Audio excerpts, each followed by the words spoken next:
Welcome back to Cards and Comics. And today I'm going to have a mail day that's been coming for a long time.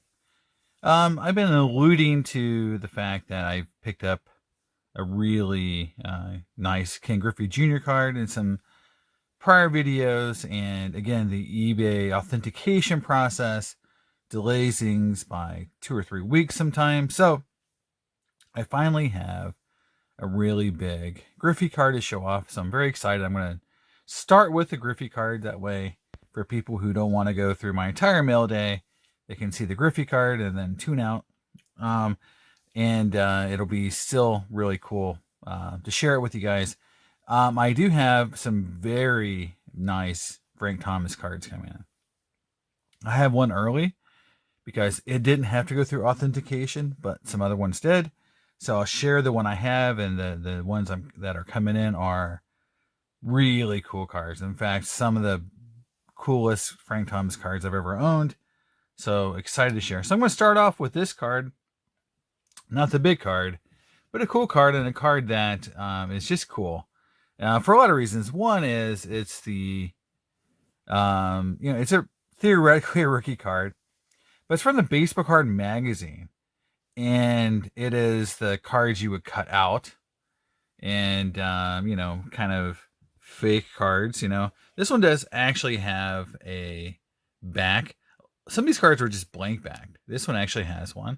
It's designed obviously like the 59 All-Star set, I believe. 59. But it, has a really nostalgic look to it. The cool thing about this card is, one, it kind of shot up in value during the great, 2020 COVID push.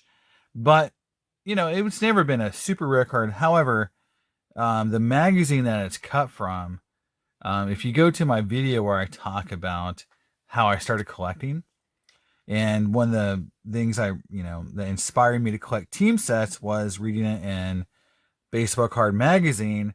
And it's this exact magazine that this card was in that I purchased in 1989 that I read that got me on team set collecting, which is how I got into vintage cards. And so it's really interesting or cool for me to get a card from that magazine because I don't have the original magazine anymore. But this card was in that magazine, and it's just a really cool card. I think it's a nice design. It's not, worth near what it was 2 years ago. But, and another interesting thing is it's oversized. So the person who cut it out did something very smart, which is PSA will not grade any hand cut card if any of the black border is missing. So you can see there's a black border. It's very thin. So if you try to cut on that border and just slightly nick the black line to where it's not there anymore, automatic authentic grade, no grade given, just authentic. So what a lot of people do is they cut them big and send them in. And this one graded at a mint 9, by the way. But by cutting them big, you don't have to worry about the black being gone. So again, this is a very cool Ken Griffey Jr. card to start. So I'm going to start with my Griffey cards first. Again, just kind of really interesting history for me because, again, it's from the magazine that I read as a kid that got me into vintage card collecting, starting with team sets. So first card is kind of both nostalgic and a cool card. Next card is from 1999 from Upper Deck Encore, and a very shiny foily card. And this card and set was from a time period where I was not collecting as much. So I never bought many of these cards, but this is from a very nice looking base card set. There was autographs, I think, in this set. So there's a lot of stuff in this set. This was just it's called Pure Excitement. So just a parallel set. And I've started marking my Griffey cards with the rarity or how hard they were to pull. So this is 1 in every 7 packs. So this is not a super rare card, but it's foily and it's kind of got nice glow to it, and it's a pretty cool design, and it's still in a Mariners uniform. So Pure Excitement, 1999 Upper Deck Encore. Next is a card from 2001. It's from a set that I think was only around for 1 year. Flair Genuine, which was designed to be kind of like a SP Authentic. So if you think about it, authentic and genuine are kind of synonyms. So not a very veiled knockoff of that set. But this is high interest. So it's 2001. So Griffey is as a red. It's die cut, kind of weird die cut, designed to showcase kind of the stock market kind of going up and down. It's just, I mean, it's a die cut foily card, so it's cool. It's very 90s, even though it's 2001. This was a 1 of 23 insert. So this is kind of like a 1 a box type insert. Not too expensive, but, and given that it's a Griffey as a red card, pretty cheap, but kind of fun, and still very, very cool card. Now, next up is I got a bookend set of cards. First card is 1996 Topps Chrome King Griffey Jr. Wrecking Crew. And again, this is first year Topps Chrome existed, and it is the refractor.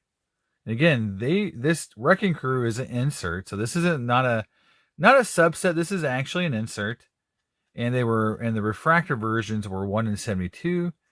The regular version, this card was 1 in 24. And the bookend I say is because the next card I have is 2010 refractor base card of King Griffey Jr.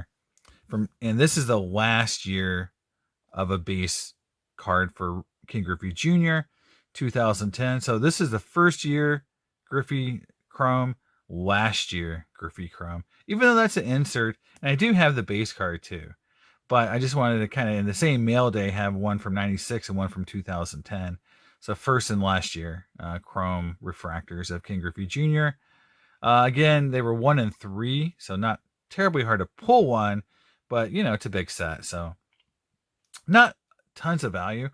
And here's the thing that I think a lot of people don't really understand about, I think both 2009 and 2010 King Griffey Jr. cards, a lot of people think they're reprints or their post playing career. No, this is his last playing card. 2009 and 2010, especially 2010 Topps cards that show Griffey as a Mariner is still a playing card.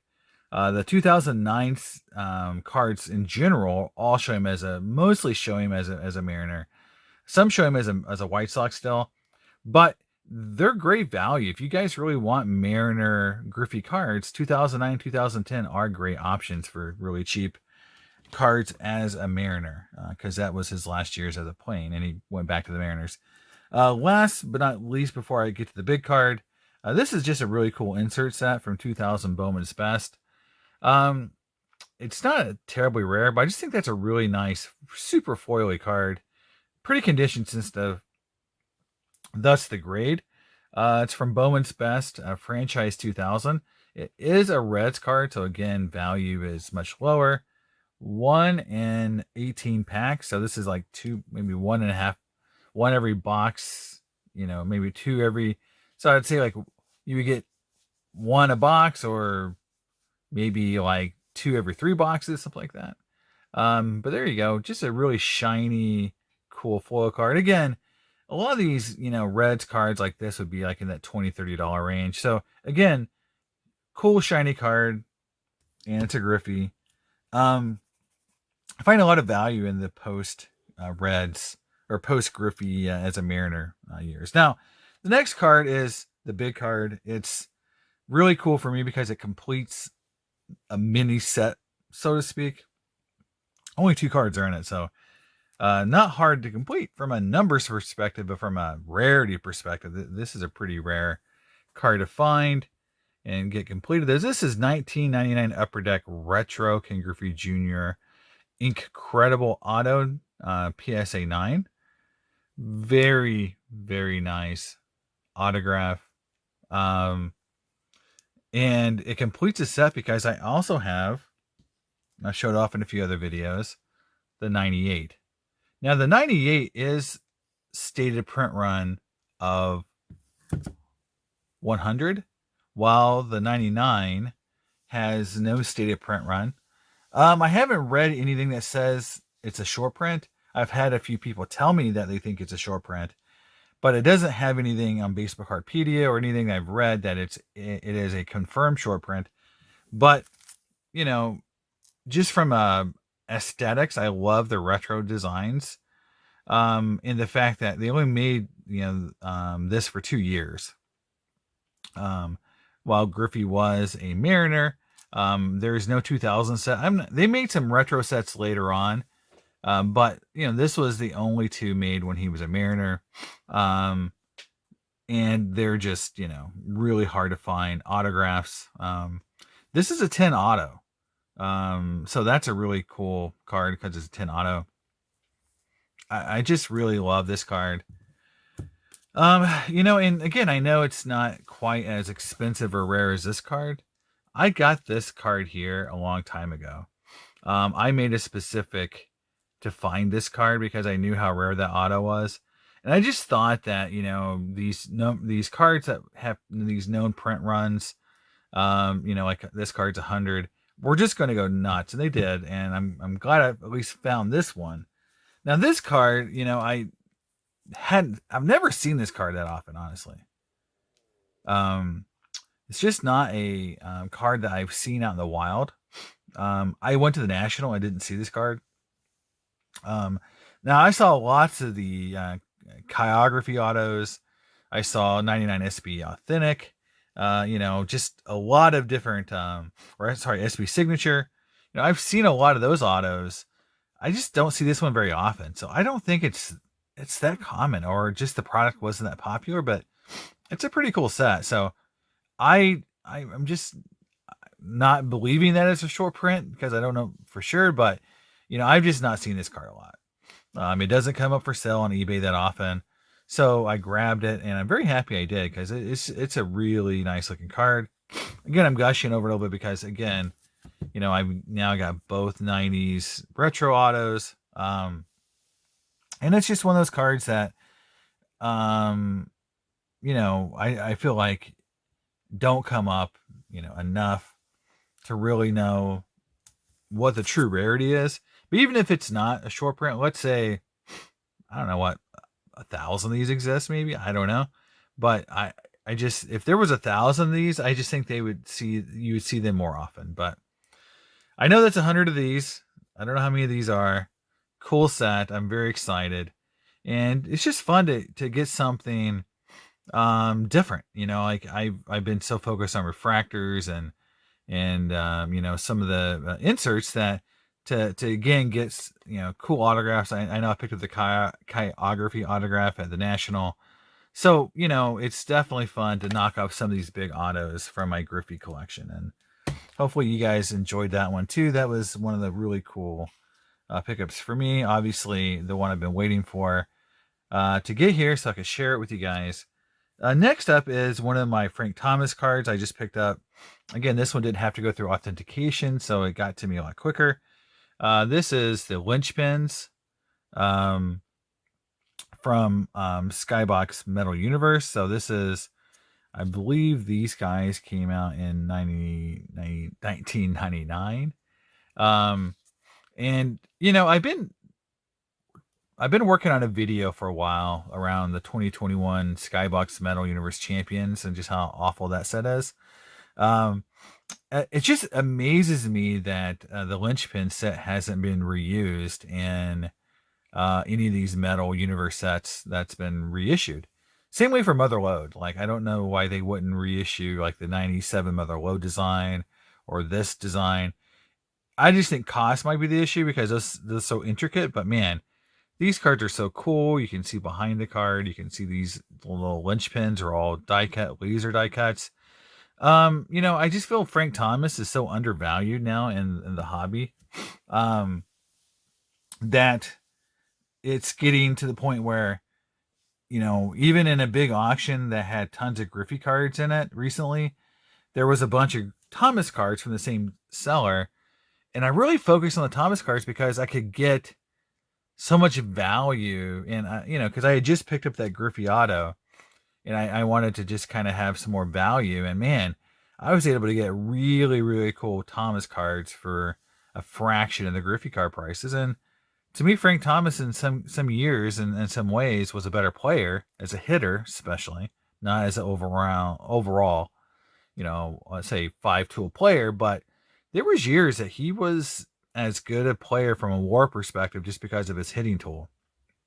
And to me, should he be worth half of what Griffey is? Sure, but he's not. I mean, in a lot of cases, he's like 1/10 of what Griffey's worth in a lot of these insert sets. So to me, he's a super value play. And again, it's a really cool insert set. Obviously, I have the Griffey in this. I have the Jeter. I have 2 or 3 other players. I think Piazza. So I just might get the whole set, because it's just such a cool set. There you go. Frank Thomas linchpins. Now I'm going to move on to my vintage cards. Not a ton this time. Was not focused on vintage this time around, just because I've been really focused on that Griffey card. I locked in on it, and it became kind of my major pickup for kind of the last couple months. For my first vintage card, I've got a 1967 pitching leaders PSA 8. This has got Koufax, Marichal, Gibson, and Gaylord Perry, so 4 Hall of Famers. These multiplayer leader cards have become really popular. I think it's a value play for a lot of people. I can't afford the Mantle or 9 or an 8 or whatever, but I can get the leader card, right? And I think this is one of those iconic, I'd say like cards where you got, these guys who just dominated for a lot of years. It just shows, like on the ERA. And if you go on the back and kind of see what the ERA, or sorry, this is victory leaders. I can't even read the card right. But, Koufax at 27, Marichal 25, Gibson, Perry 21. So again, and then that's cool is like Short from Philly at 20 and Bunning from, Bunning's a Hall of Famer and doesn't get a lot of hobby love. But there you go. Pitching leaders. So this is the wins, so this is the amount of wins. 1967 tops, pitching leaders, PSA 8.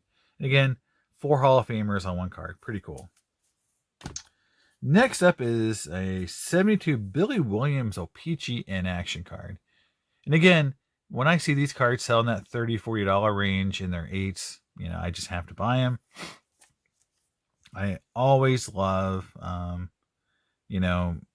these kind of cards. And the thing that's really weird, about these cards is this is like, so this is a Billy Williams card, right? On the back, it talks about J.R. Richard. And I don't know why they did this, but, they put a highlights back on this card to talk about J.R. Richard, and the front of the card is Billy Williams. So just a really odd choice for tops.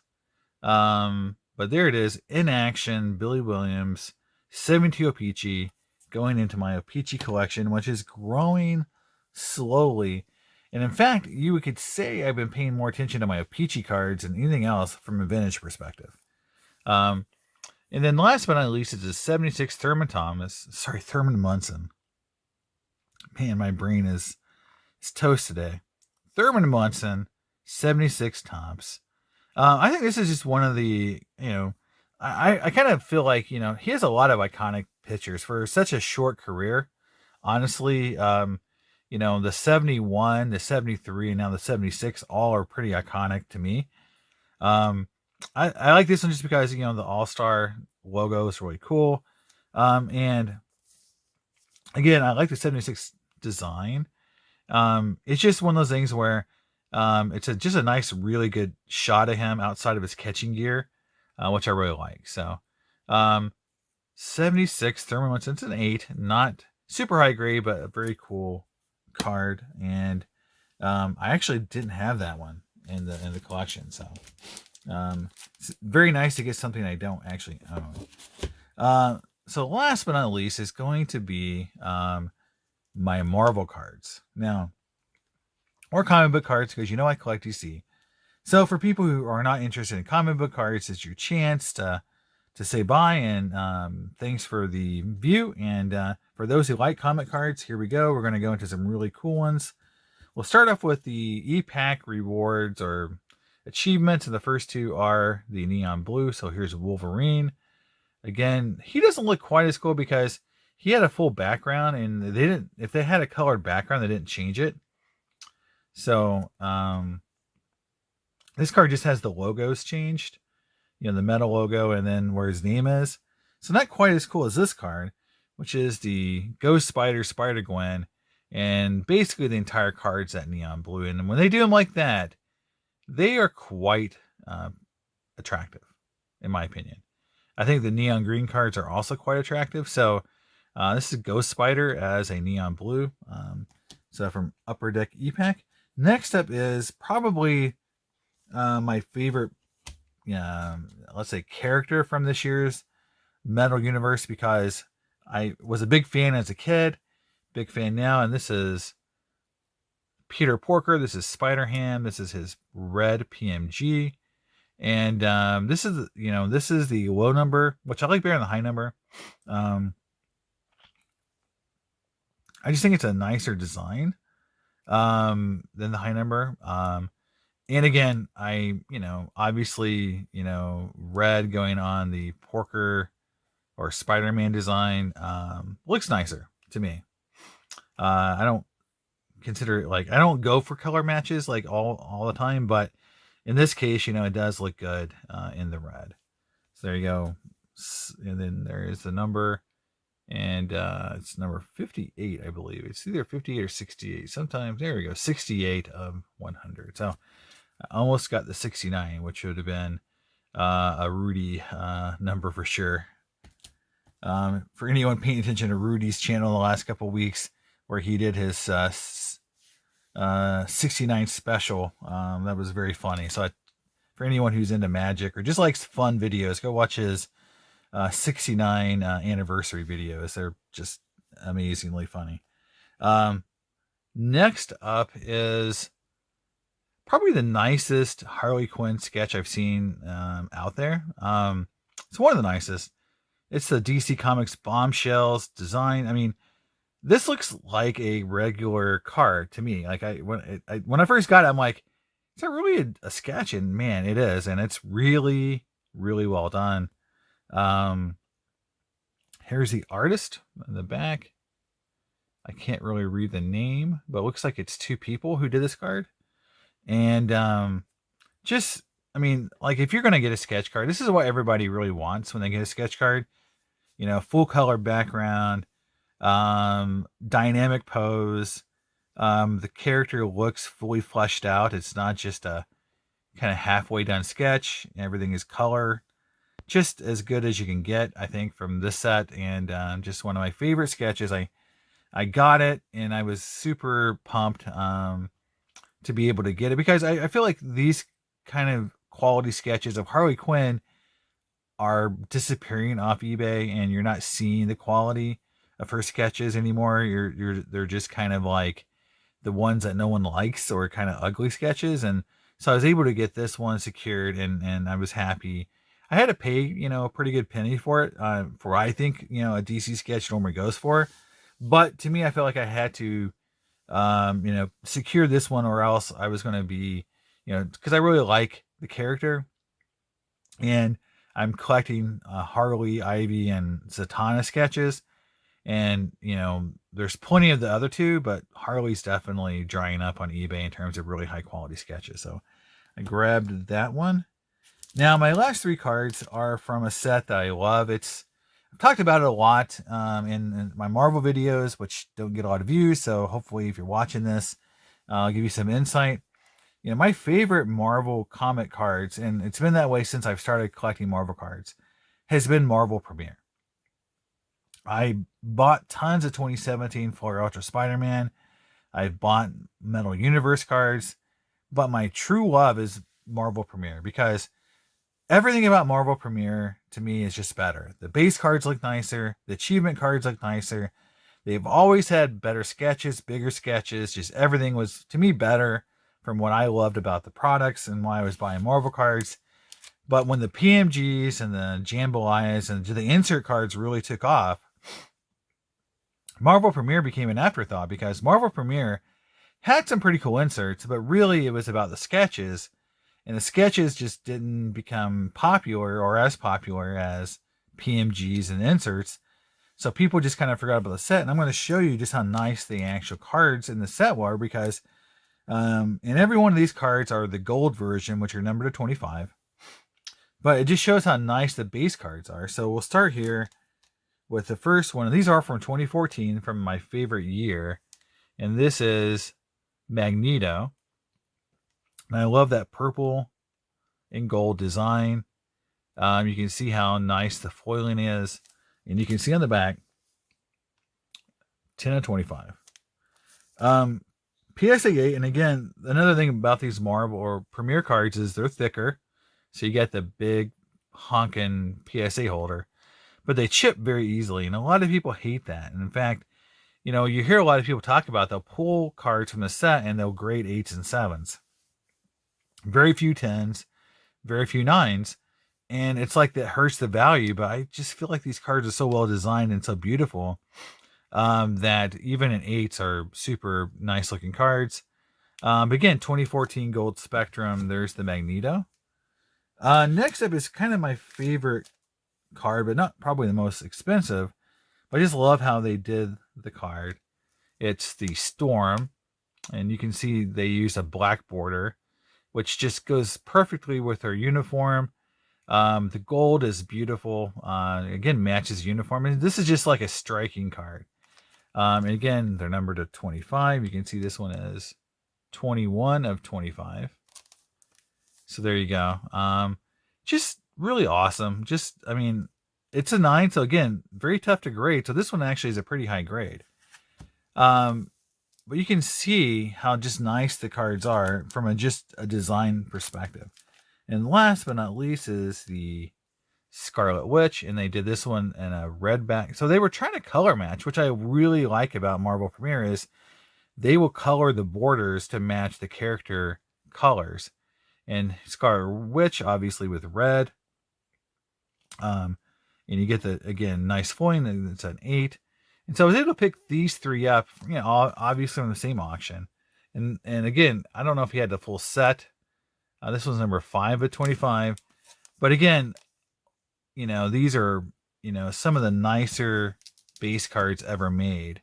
In my opinion, you know, like, you know, when you bought these products, you got, you know, generally 2 cards, base cards. You got a regular base card. I think they were numbered to 100, and then in a parallel in every box.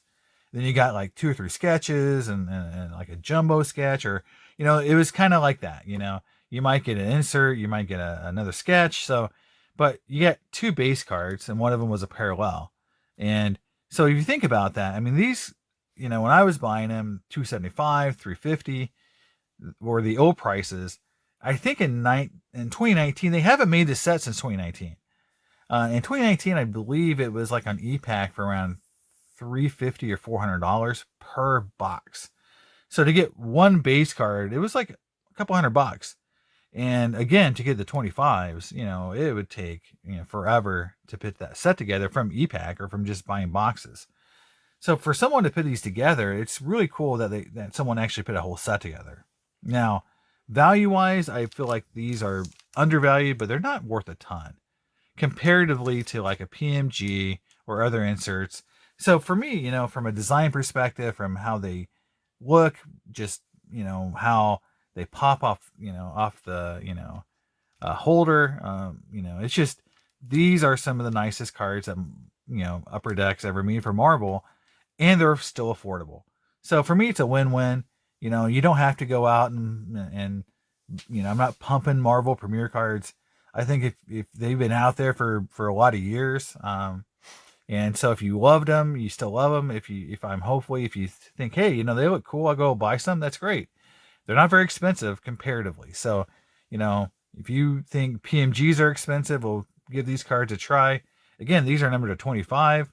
So not as in a fraction the cost of a PMG will run you. So that's the mail day, guys. Hope you enjoy it. A lot of fun cards, from Marvel cards to my, really fun, pickup from King Griffey Jr., just a lot of really cool stuff out there that I've been trying to get, because again, I've talked about it in my videos is, I'm just going to worry about things I collect and I have fun with. And these are all things I love and collect.